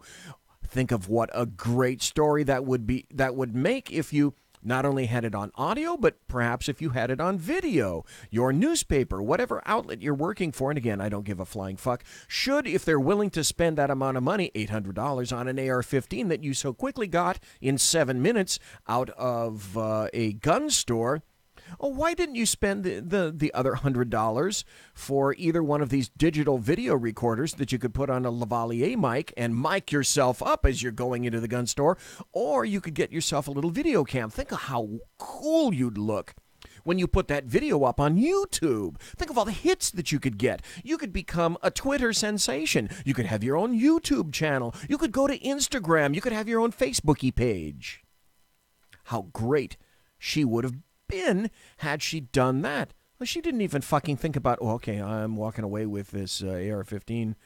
No, what am I going to do? I know, I'll go over to the cops and I'll be gobsmacked and astounded. Stop. Did you then, and I doubt it, did you report to the police and file a report, or at least tell someone that you'd like to speak to someone about this gun store right over here in downtown Philadelphia, and I have the video and I have the audio to prove that I went into that particular gun store on this particular day and time, and after having laid down 800 large, I walked away literally in 7 minutes with an AR-15 in contravention of the BATEF Form 4473, which you don't get out of anyone that's reputable unless you sign that form, and then there's a waiting period, because on that form you have to swear before any lawful transaction is done for firearms, and definitely for this is, are you a nut? Are you a loon? Are you a terrorist? What's your felony record? Do you have any felony convictions? And so they're just going to turn around and give you a gun and let you walk out of that store because you put down your 800 large. You ever think about, my dear, because if you thought they were unethical to having done that, and I can't tell you what the laws are in Pennsylvania, I just know what BATFE says. But according to those laws, additionally, because it would have buttressed your story wonderfully, why didn't you have a video or an audio of going to the police department, or an audio or video of going to your local outlet? Because in Philadelphia, you can bet your ass there's an outlet, an office of the ATF there in Philadelphia, where you walk in, knock on the door, make a phone call, go into the venue, the area, walk up to the counter and say, boy, have I got a story for you, because this is just what happened. Because ATF is in charge of all the FFLs throughout the United States of America. And again, think of what a great story that would have made, which would have buttressed and added support to your story of any moron can walk, because that's the point. Any moron can walk into any gun store and walk away with weapons of war. By the way, it had a 40-millimeter grenade launcher, and he gave me 75 grenades to put in this motherfucker. Think of what a great story that would have made. So, damn me for not believing much of what this particular person was saying. Because as I indicated, I've been dragged kicking and screaming into thinking that I can't trust any of you anymore because of your hyperbole and your bias, and you're wanting everything that you say to be true. Because there are no, you want everybody to know, there are no honest gun dealers. There are no people who are honest in America that are armed, because doing that makes you a fucking nutcase. And that's the story they want you to know. Come right back. Conservative media done right. You're listening to the SHR Media Network. Hey, it's Sean from the Sackheads Radio Show, also one of the owners here at the SHR Media Network. Are you opinionated? Have you ever wanted to do your own show? Have you ever heard somebody like the Sackheads and go, yeah, I could probably do that better? Well, now's your chance. Send me a 5-minute clip at sackheadsradio@gmail.com, and maybe you can be part of the SHR broadcasting team. sackheadsradio@gmail.com. It's your business diva here, Melanie Collette. I am inviting you to a front row seat as I discuss some of the most intriguing details of wealth and finance with today's movers and shakers in the world of business. Listen in and discover financial truths on a global, domestic, and household scale. Uncover topics that will impact your wallet today and in the future. Money Talk with Melanie airs Monday through Friday, 5 p.m. East, 2 p.m. West, right here on SHR Media and High Plains Pundit Talk Radio. You can't afford to miss it.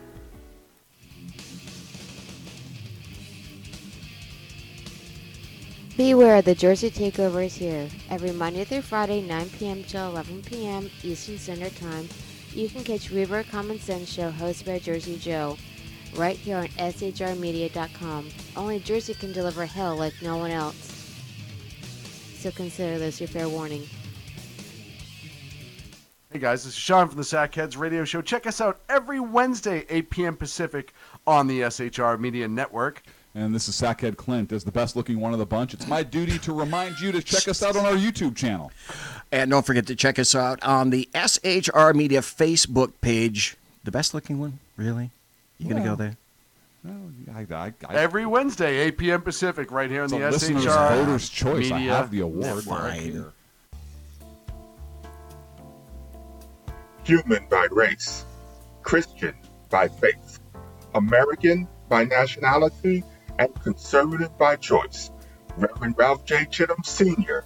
is the right guy on SHR Media from 8:05 to 9 p.m.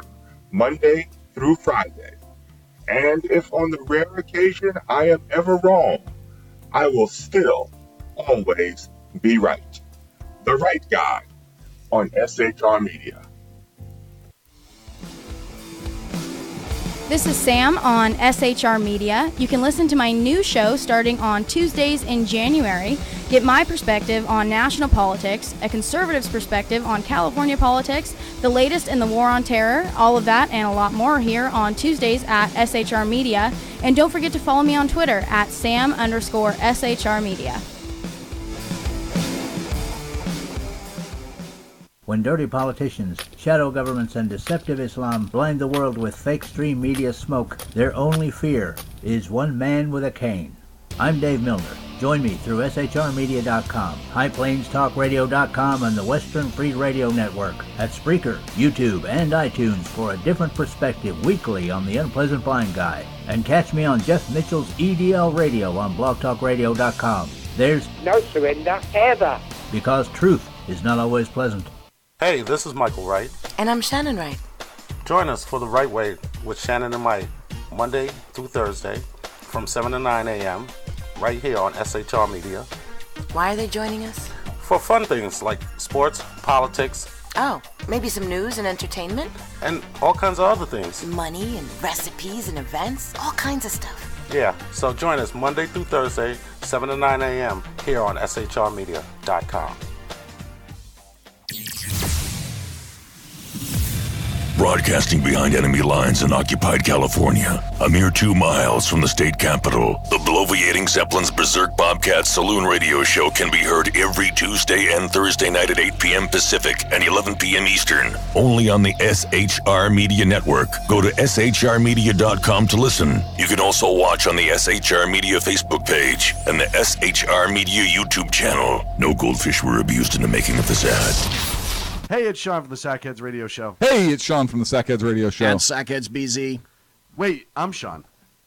No, I'm Sean. All right, listen, we'll figure this out every Wednesday night, 8 p.m. Pacific, right here on the Where the hell is Clint? On the SHR Media Network, www.shrmedia.com. Check us out on Facebook and YouTube. Now, right back to this amazing show right here on the SHR Media Network. You're listening to the SHR Media Network.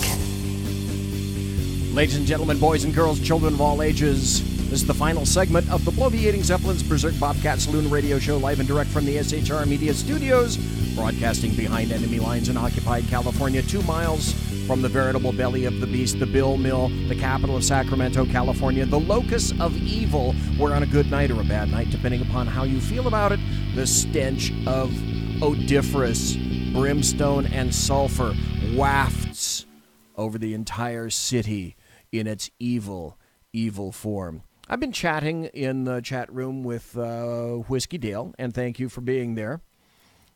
And he asks, one of the final questions after we were chatting back and forth about AR-15s is, who the hell invented liberals anyway? That's a really damn good question. I can tell you who it wasn't. It certainly wasn't me.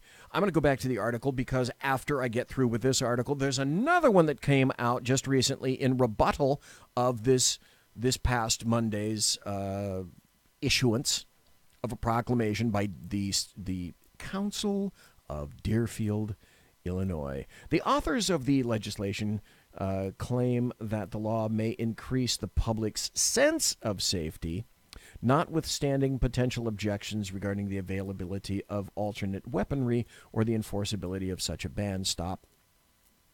Anybody hear of this guy named Michalek?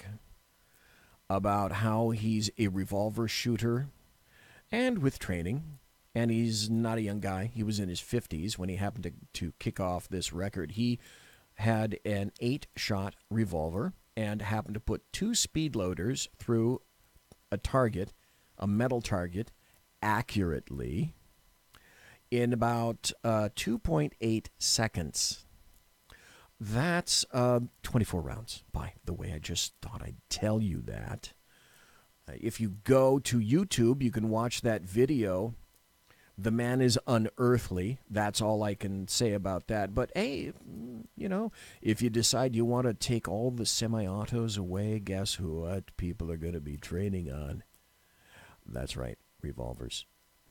After all, BZ grew up in the land of revolvers, and that's what I trained on for years and years and years. And even the old fat guy got pretty damn good with a revolver and speed loaders. Weird. Objections, as you might imagine, have come in spades. On Thursday morning, the Illinois State Rifle Association announced that they and the Second Amendment Foundation had jointly filed a lawsuit against the village of Deerfield. Oh, that sounds so oppressive to say. How dare they file a lawsuit? It's because that's what they do, and they don't want to give up this Second Amendment.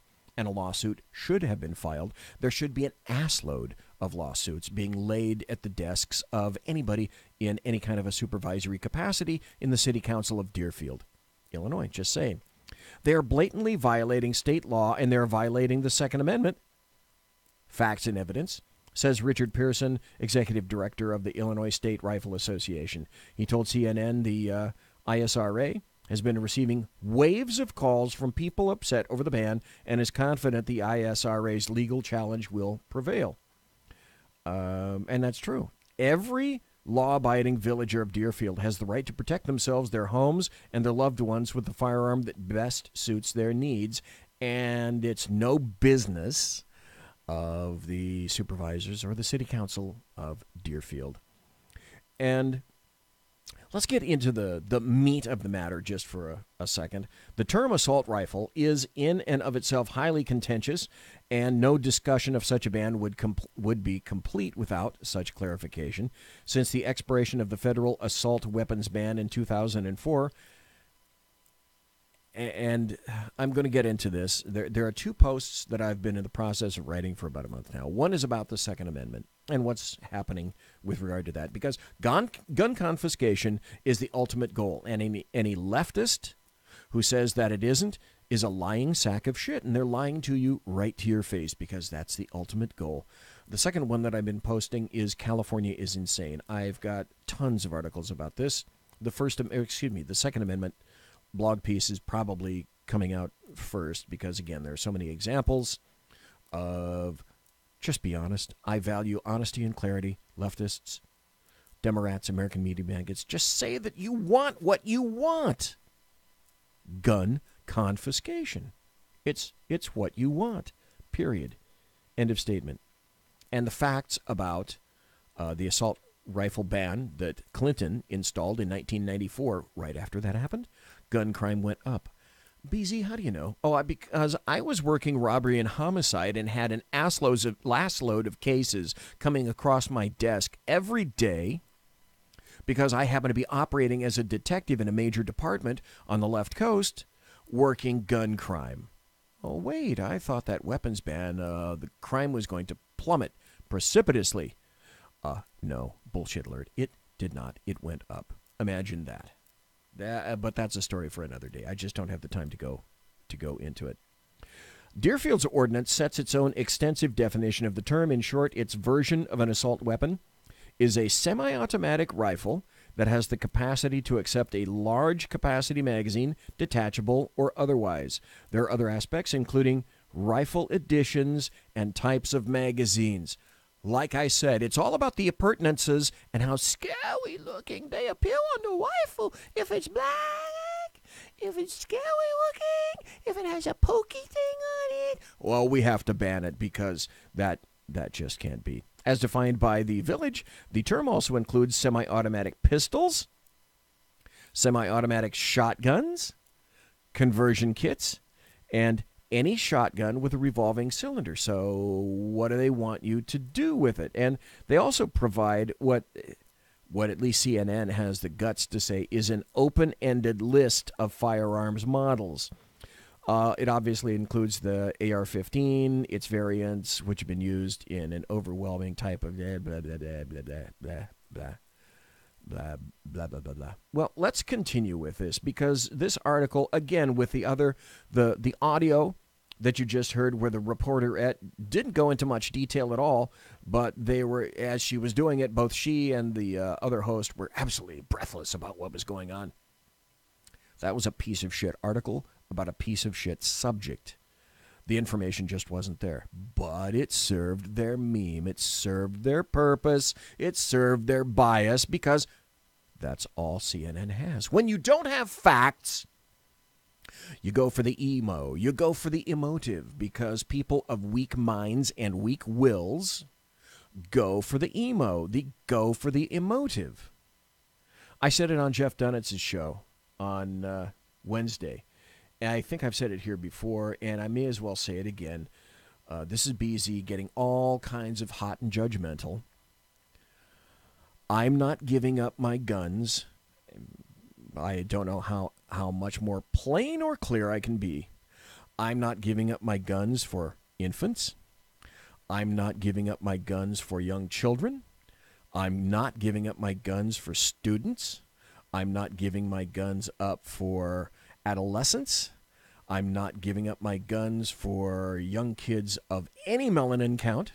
I'm not giving up my guns for anyone, for men, for women. My wife and I have spoken to it and about it.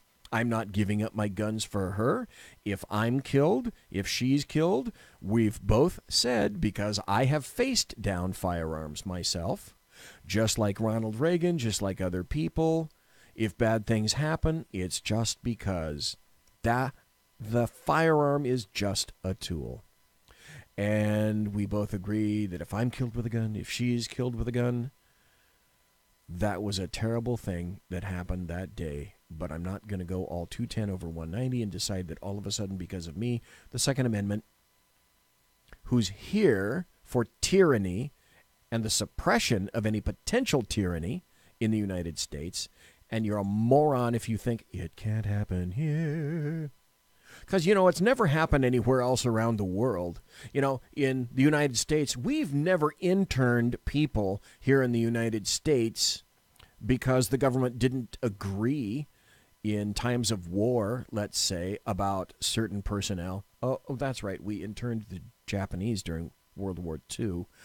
On the left coast in California, imagine that. So just remember, it can't happen here, and your government loves you and will do anything that it can to protect you, except if you happen to be on the right-leaning. Just as I indicated last night on the Sackheads radio show, the city of Sacramento is much more interested in protecting its protesters than it is in protecting people who paid their hard-earned tax dollars. And it's certainly apparently not interested in protecting their fellow officers, the CHP.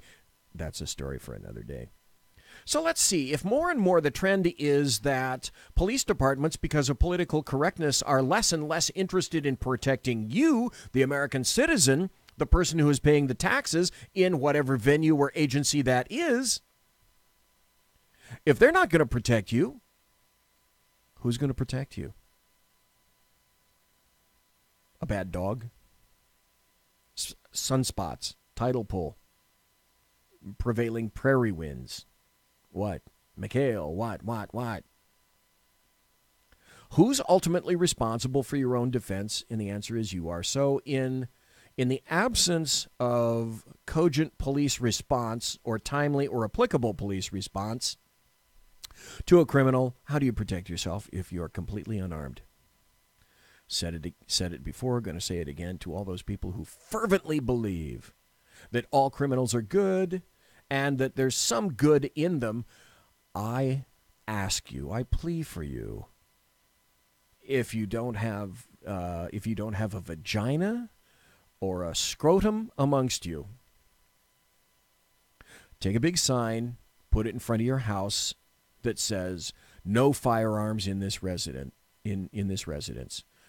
Put a sign on your yurt, leftists, that says this: if you have a collective series of bags, or a shopping cart in an alleyway, leftists, put a sign on it that says no firearms in my shopping cart, no firearms in my yurt. If you're in an apartment in an urban rat cage on the 75th floor, you should put a sign on that apartment door that says no firearms in this apartment.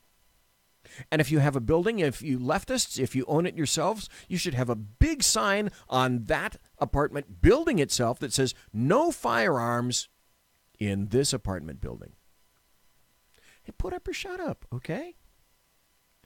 But, yeah, another if-then situation where if you had that occur on Monday, you knew that gun advocates were going to sue Deerfield for that ban on semi-automatic rifles, et al., etc. So, like I said, gun rights advocates today, Thursday, because it's still Thursday on the left coast, although it's Friday on the far right coast, sued an Illinois village over its new ban on military-style semi-automatic assault rifles and high-cap ammunition magazines. High-cap, 10-plus rounds, high-cap. I know of 8-round revolvers that you can buy right now. One of them I have with Smith & Wesson. Wow, how does that happen? They are indicating the ordinance not only stops purchases, but could lead potentially to confiscations. The ban passed by the Deerfield Village Board earlier this week flies in the face of state law. And the Illinois-based Guns Save Lives. They also vowed to file a lawsuit. This is, of course, knee-jerk reaction to the shootings that we've had in school recently. And they are getting sued, and it's proper that they should be getting sued. Got about 10 more minutes. I think I've beaten that to death. Let's go to California, because California, in its leftist infinite wisdom, has... stop right there. Our governor is Jerry Moonbeam Brown. He was governor first in 1972, 1973. He was driving a brownish gold Plymouth Satellite because he didn't want to take the state of California car. And he was not living in the governor's mansion at the time, but wanted to live in an apartment, which he did directly across the street from the state capitol, because these are statements that he's making. Well, he's governor again, but not for long. Waiting in the wings. Anybody know Kimberly Guilfoyle? She's on the 5 on Fox. Here's kind of a strange statement for you. Gavin Newsom, who is running for governor and comes from San Francisco. Were you aware that Gavin Newsom, who is much further left than Jerry Brown is like leftist light these days. Kimberly Guilfoyle was married to Gavin Newsom. And I also happen to know Gavin Newsom's father because he was living up near me and happened to meet him. And he was a DCA judge for a while, which is how Gavin got interested in the law in the first place. So It's pretty much been accepted. Gavin Newsom is going to be the new California governor to replace Jerry Brown. And the California says, because California borders with Mexico, are we going to send our National Guard units to the border like Trump says? President Donald Trump needs states' consent to execute in his plan to secure the border with Mexico, the National Guard troops, secure it with National Guard troops. While leaders of two of these border states promptly embraced Trump's proposal on Wednesday, California was less enthusiastic. This request, as with others we've received from the Department of Homeland Security, including those for additional staffing in 2006 and 2010, will be promptly reviewed to determine how best we can assist our federal partners, California National Guard spokesman Lieutenant Colonel Tom Keegan said in a statement issued on behalf of Governor Jerry Brown's administration. We look forward to more detail, including funding, duration, and end state. The White House is yet to provide very many specifics on the plan, which President Trump first floated during a press conference with the presidents of 3 Baltic nations earlier this week on Tuesday. So is it a shock to you that California is saying, no, I don't think we're going to have to really look at this very seriously? As a matter of that, the Oregon female governor, has said that if Trump asks about sending her troops, her National Guard troops down there, she's going to say no. No, you get no National Guard troops. Of course, she had to make that statement just because it is a statement, and it's not about, well, unless, I don't know, maybe she's sufficiently stupid to not realize that the state of Oregon is not a border state with Mexico, although in her heart, in her squishy little heart of hearts, I bet she wishes that she was on the border with Mexico. Here's a fun little last story for everybody tonight. And again, it has to do with the state of California, because being here is a privilege. It's not a right. You don't have a right to live in California if you're a Caucasoid or if you're anybody but an illegal, or your melanin count has to be up to a certain percentile. It's a privilege to be here in the state of California. It's a privilege to pay the highest taxes in the nation. It's a privilege to pay the highest gas taxes in the nation. It's a privilege to be the last state in terms of quality across the United States. It's a privilege to have hot and cold dripping homeless people and nuts running around your street. It's a privilege to be here in the state of California. You better fucking realize it soon. Here's another story. This is from the leftist newspaper. I thought it was fairly leftist when I worked for it. I worked for McClatchy when I was doing broadcasting. Clint, if you're watching this, I know you're laughing. But it's Sacramento Bee, the Sacramento Bee, owned by McClatchy. And it was one of the things they didn't have to divest. If I'm not mistaken, I could be mistaken about that, because McClatchy is basically a network now. They had, at one point, the McClatchy organization had a lot of radio stations. They had a lot of TV stations and a ton of newspapers. So communications in California, it was a pretty damn big and important conglomerate, one that I used to work for when I was in my glorious youth, and I was a registered Democrat at the time. Here's an article from the Sacramento Bee entitled, "You're going to love this. You're going to love this. More than 1 million undocumented immigrants have received California driver's licenses," and the Sacramento Bee is proud of that. And the state of California is proud of that. They've issued over 1 million driver's licenses to illegal immigrants in the state of California. More than 1 million undocumented, I'm sorry, I forgot to add this highly critical word, undocumented immigrants have received driver's licenses, the state of California Department of Motor Vehicles breathlessly announced yesterday on Wednesday. Oh, that's such good news. Assembly Bill 60, authored by then-Assemblyman Louis Alejo in 2013, required California DMV offices to issue driver's licenses to undocumented immigrants as long as they can prove their identity and residence within the state. The law has led to 1 million 101,000 undocumented immigrants receiving licenses as of March 31st, but doesn't give the licensees carte blanche to drive outside of California or fly across state or federal borders. Now, stop right there just with the article. I got about another 4 minutes left before the end of the show. Now, what does that tell you? If other states don't recognize driver's licenses, or if the federal government doesn't recognize driver's licenses for illegals, then what's the purpose of giving this if a license cannot be recognized just like I enjoy and other people enjoy? What's the point of giving them, and it is a them, illegals, them, make no mistake, them, Mexicans, them, illegals, make no mistake. I'm not trying to use pablum speech or mealy words. It's them. They are a them. What's the point? The point is to get them into California's system. The point is to get them into the system and bury them. The point is to get them into the system, bury them, so that they can go to other states, say, look, and for the stupid among the folks in the other states, go, oh, look, that looks like a California driver's license. So, you get all the good shit that we have to offer you in Ohio, in Oklahoma, in Montana, in the state of New York, in the state of Washington, because, hey, you're already in the system. Once we got you in the system, and that was the point, to get you in the system, then think of all the good, buttery, free cheese crap that you can get afterwards.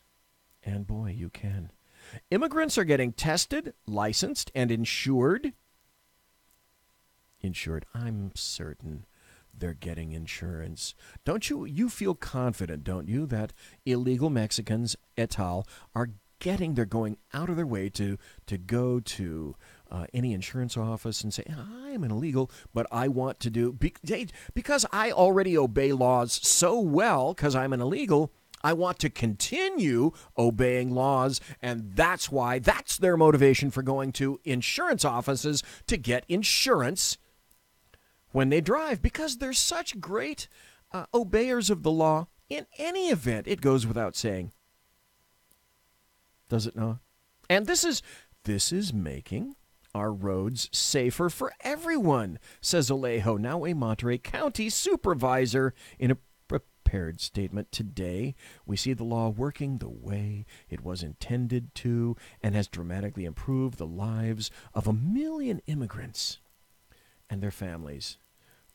As I say, you always have to ask, what's the motivation for all of this? What is the motivation for all of this? Is it to bring people out of the woodwork and assimilate them into society so that they can pay taxes and get licenses and be good, law-abiding citizens, because that's what they are in the first place, law-abiding citizens?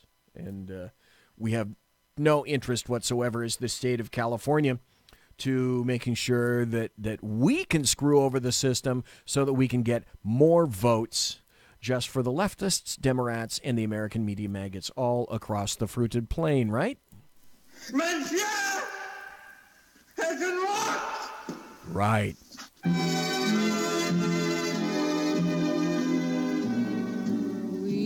Ladies and gentlemen, boys and girls, children of all ages, thanks for listening to the Bloviating Zeppelin's Berserk Bobcat Saloon radio show, live and direct here, broadcasting behind enemy lines in occupied California.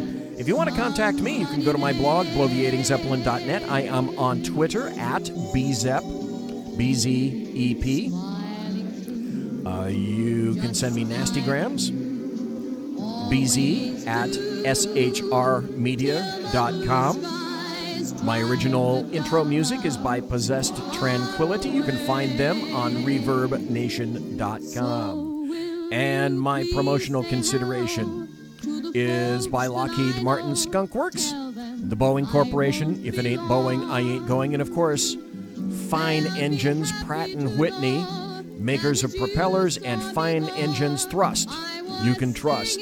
Thanks to my personal KC-135 Kettle One refueling team with whom I will be consorting in less than an hour. And I want to thank you first. Thank Jersey Joe for being on the show tonight. I want to thank you for listening live. I want to thank the people for listening in podcast. I want to thank everybody for being in the chat room tonight. You have a great weekend, and I say to you personally, from me to you, God bless. Take care. Be safe. Good night. Everybody quiet down now and get some sleep. Good night, everybody. Good night, Mama. Good night, Ben. Good night, everyone. Good night, Mama. Good night, Daddy. Good night, children. Good night, Daddy. Good night, Elizabeth. Good night, John Boy. Good night, Jim Bob. Good night, Jim Bob. Good night, Jim Bob. What's going on? I was asleep. What's everybody doing? Good Good night, Jim Bob.